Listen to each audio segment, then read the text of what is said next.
The forge was quiet, save for the rhythmic hammering of sparks against steel. I wiped sweat from my brow, trying not to think about the tension coiling in my chest. Her armor lay before me, a complex lattice of overlapping plates, polished to a mirror shine, with intricate etchings that caught the flicker of the forge fire. I had been called to repair it after her last battle, a fight that had left dents, scratches, and a story in every scar. She stood behind me, her presence both commanding and unervingly delicate. Her eyes, sharp and unreadable, followed every movement I made. "Careful," she warned, voice low and sibilant, the sound curling around my ear like smoke. "You almost touched the lock." I froze, my hands hovering over the piece I was about to adjust. "The lock?" asked cautiously. "Yes," she said, leaning slightly closer.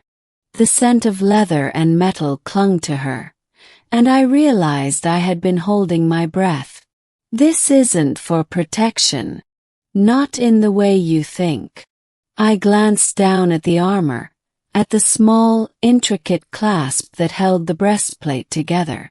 It gleamed under the firelight, deceptively simple, yet there was an intensity in the way she protected it.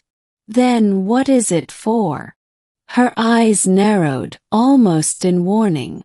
"That lock holds more than metal. Holds me. Do you understand?" I swallowed hard. I'd worked on armor for decades, seen countless soldiers and mercenaries, but none had ever looked at their armor as if it were a piece of their soul. My fingers itched to touch it again, to adjust the dented shoulder plate, but I hesitated. She didn't just guard her body, she guarded something deeper. I continued my work carefully, every movement slow and deliberate. My hands hovered over the edges, coaxing them into alignment without brushing against the lock. Sparks flew with every hammer tap, and the smell of molten metal filled the forge. She circled me like a predator, eyes sharp, studying my technique. "You've done this before," she said finally, voice softer but still edged with steel. "But never with this in mind." I glanced up. "With what in mind?" "With restraint," she said, almost whispering. "With understanding that some things aren't meant to be touched. Some things aren't yours to fix." The words lingered between us, charged and electric. My hands trembled slightly, not from the heat of the forge, but from the tension of being near her, being trusted with something so fragile and fiercely guarded. "I understand," I murmured, though the truth was complicated. I did understand, and yet the human part of me, curious, reckless, wanted to see what the lock concealed. She crouched slightly, adjusting a gauntlet that had been cracked in battle. "See," she said, almost proudly, though there was pain in her voice. "Even the smallest crack can let in danger.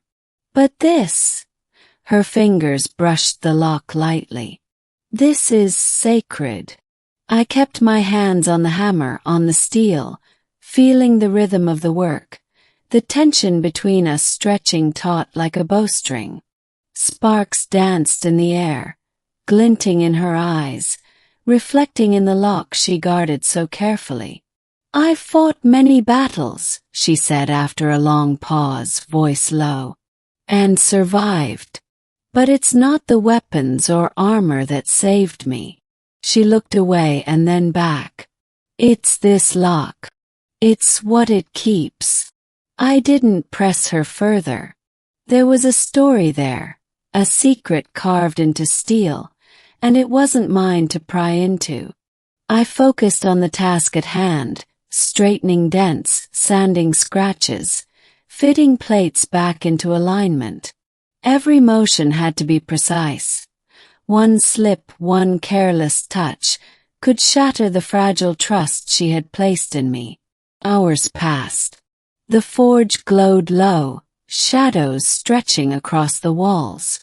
Sweat and soot coated my skin, and yet I didn't want to stop.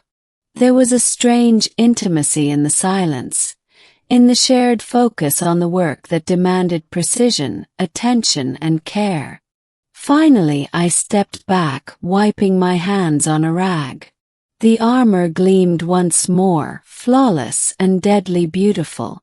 I exhaled, the tension easing slightly, but she didn't move, didn't speak. Her eyes remained on me, studying, testing, weighing. "You've done well," she said at last. Her voice was a soft hiss, almost a purr. "Better than I expected. But you know now. The lock isn't just a piece of metal. You touched the surface of what it holds, and even that requires respect." I nodded, feeling the weight of her meaning. "I won't touch it again," I said. "I promise." She straightened, placing her hands on her hips. The light caught the etchings on her armor, the way the metal curved around her body, and for a moment she seemed untouchable, invincible. And yet, there was vulnerability in the lock, in the way she had entrusted me with even the smallest task. "Good," she said softly. "Some locks are meant to be left alone. Some battles aren't fought with swords or shields, but with trust and understanding. Remember that." I met her gaze. "I will." She turned slightly, adjusting the shoulder plate I had repaired. "You've done more than fix the dents," she said quietly. "You've understood." I smiled faintly, realizing the gravity of her words. It wasn't just about the armor. It was about respect, boundaries, and the courage to face what was hidden beneath the surface. A sudden movement caught my attention, a shift in the shadows of the forge. Her eyes narrowed and she whispered, "Careful." But this time it wasn't about the lock. It was about everything beyond it. The storms she had weathered, the battles she had fought alone. And somehow, I felt honored that she had let me witness even a fragment of that. She moved toward the door, the armor clinking softly with each step. "Remember," she said over her shoulder, "some locks aren't meant to be forced open. And some people aren't meant to be unguarded." I nodded, the meaning of her words settling deep in my chest. "I understand," I said. She paused at the threshold, one hand resting lightly on the doorframe, the other brushing the edge of the breastplate. "You've done well," she repeated, softer this time, almost a whisper meant only for me. And then she was gone, leaving the forge empty but alive with the echoes of metal, fire, and unspoken understanding. I stood in the silence, hands still, heart racing. I had fixed the armor. I had respected the lock. And in doing so, I had glimpsed something far more fragile and precious than any weapon could ever protect. The quiet strength of a woman who carried her battles in metal, in scars and in secrets. The forge felt emptier, yet somehow more full, as if the air itself held the memory of her presence, of the trust she had given me. I touched the edge of the armor gently, careful not to brush the lock, and smiled to myself. Some things weren't meant to be touched. Some things were meant to be honored. And I had learned how.